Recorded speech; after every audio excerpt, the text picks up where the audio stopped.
Bonjour, bienvenue dans cette nouvelle capsule vidéo sur l'humanisme, la Renaissance et les réformes religieuses. C'est l'épisode 3. Nous allons aborder un grand C, les fondements de l'humanisme, c'est-à-dire ses bases, sur quoi il repose. Et il repose d'abord sur des héritages médiévaux. D'abord, cette culture médiévale est essentiellement une culture religieuse construite dans des monastères, dans les couvents.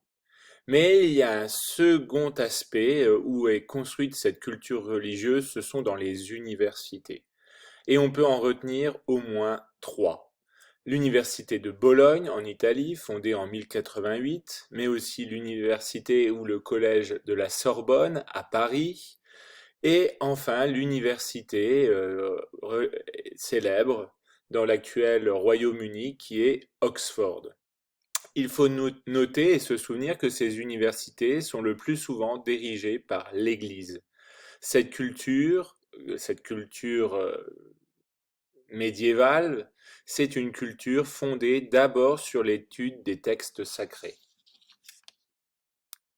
Petit 2, c'est aussi la redécouverte de l'Antiquité, grâce à des personnages comme Lorenzo Valla, qui établit les premières critiques des textes anciens à partir d'une science qui s'appelle la philologie. La philologie vise à rétablir le contenu original d'un texte connu à l'aide de plusieurs sources, c'est-à-dire à sélectionner dans le texte les parties les plus authentiques possibles à partir de manuscrits, d'éditions imprimées ou d'autres sources disponibles datant de périodes différentes. L'idée, c'est de retrouver le texte original que l'on avait perdu lors des traductions. On redécouvre ainsi Homère, Hérodote, Virgile, Cicéron et Sénèque, entre autres. Un autre personnage qui permet la redécouverte de l'Antiquité et des auteurs anciens, c'est Marcille Ficin.